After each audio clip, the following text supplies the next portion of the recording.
Pernah dengar nggak soal teori kendala? Ini tuh bukan sekedar jargon manajemen yang biasa ya. Ini adalah sebuah cara pandang dari Eliyahu Goldratt yang menjanjikan perbaikan besar-besaran hanya dengan fokus pada satu hal. Mana sih mata rantai terlemah dalam sistem Anda? Kita semua pasti pernah deh ngerasain ini. Rapat yang nggak ada habisnya, metrik yang bikin pusing, inisiatif baru yang rasanya kok nggak kemana-mana. Goldratt sendiri bilang, perasaan ini tuh kayak cuma bermain-main dengan angka dan kata-kata.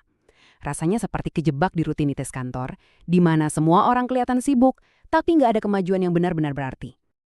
Menurut Goldratt, kita tuh seringnya secara intuisi udah tahu loh apa masalah sebenarnya. Jauh di dalam hati kita bisa merasakannya. Tapi masalahnya di sini, kalau kita nggak menyuarakannya dengan jelas, kalau intuisi itu nggak diubah jadi kata-kata, kita malah kejebak dalam sistem dan akhirnya melakukan hal yang justru sebaliknya dari yang kita tahu itu benar. Oke, terus gimana cara keluarnya dari jebakan itu? Semuanya dimulai dari sini. Sebelum Anda bisa memperbaiki apapun, Anda harus tahu dulu tujuannya apa. Apa sih tujuan utama organisasi Anda? Bukan tujuan departemen, bukan KPI perorangan, tapi tujuan globalnya. Apakah itu untuk menghasilkan lebih banyak uang atau meningkatkan dampak sosial? Apapun itu, tujuannya harus jelas banget karena ini akan jadi patokan untuk setiap tindakan kita. Nah, setelah tujuannya jelas, baru kita cari kendalanya. Kendala sistem itu adalah satu-satunya hal yang membatasi seluruh sistem untuk mencapai lebih banyak dari tujuannya. Gini deh, bayangin aja sebuah rantai. Seberapa kuat rantai itu? Ya, cuma sekuat mata rantai terlemahnya. Nah, mata rantai terlemah itulah kendalanya. Dan disinilah letak kejeniusannya. Kita tuh sering mikir organisasi kita itu rumit, masalahnya ada ratusan. Goldratt bilang nggak gitu.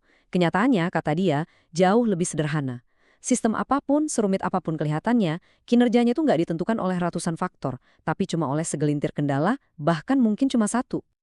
Oke, jadi kita tahu ada kendala. Terus gimana? Nah, Goldratt ngasih kita proses yang jelas dan bisa langsung kita pakai. Namanya 5 langkah fokus, sebuah siklus untuk perbaikan yang terus-menerus. Coba kita bedah satu-satu ya. Pertama, identifikasi. Cari tahu mana mata rantai terlemahnya. Kedua, eksploitasi. Maksudnya, peras semua kemampuan dari kendala yang ada tanpa perlu keluar uang. Jangan biarkan dia nganggur. Ketiga, dan ini krusial banget, subordinasikan. Artinya, semua bagian lain dari sistem harus nurut dan mendukung si kendala. Jangan sampai departemen lain kerja lebih cepat kalau cuma bikin kerjaan numpuk di depan kendala. Keempat, tingkatkan. Nah, setelah semua itu dilakukan, baru kita investasi untuk menambah kapasitas di kendala. Dan kelima, kembali lagi, begitu satu kendala beres, pasti akan muncul kendala baru. Prosesnya mulai lagi dari awal. Tapi, ada peringatan penting di sini. Setelah Anda berhasil mengatasi satu kendala, bahaya terbesarnya justru muncul. Inersia, kebiasaan lama, aturan lama, cara berpikir yang lama, itu semua bisa jadi kendala baru Anda. Nah, ini membawa kita ke poin yang sangat penting. Seringkali yang membatasi kita itu bukanlah mesin yang lambat atau departemen yang kewalahan. Yang membatasi kita adalah kebijakan. Aturan-aturan yang dibuat bertahun-tahun lalu untuk alasan yang mungkin dulu masuk akal. Tapi sekarang alasannya udah nggak relevan lagi. Tapi kebijakannya masih ada. Dan itu jadi belenggu yang nggak kelihatan. Jadi kita harus bisa bedain mana kendala yang kelihatan kayak mesin rusak dan mana kendala kebijakan yang nggak kelihatan. Contohnya, aturan marketing yang malah membatasi penjualan, atau metrik produksi yang mendorong perilaku yang salah, atau kebiasaan, ya dari dulu kan kita begini. Seringkali kendala yang nggak kelihatan inilah yang paling merusak. Menemukan kendala itu bagian teknisnya. Tapi bagian yang jauh lebih sulit adalah membuat orang-orang mau berubah. Ini tantangan psikologis, gimana caranya kita mengatasi penolakan yang hampir pasti akan muncul. Logikanya sebenarnya sederhana banget. Dan susah dibantah. Setiap perbaikan itu butuh perubahan. Nah, bagi sebagian orang, perubahan apapun itu terasa seperti ancaman terhadap keamanan atau zona nyaman mereka. Dan ketika orang merasa terancam, reaksi alaminya adalah penolakan secara emosional. Jadi, gimana cara mengatasinya?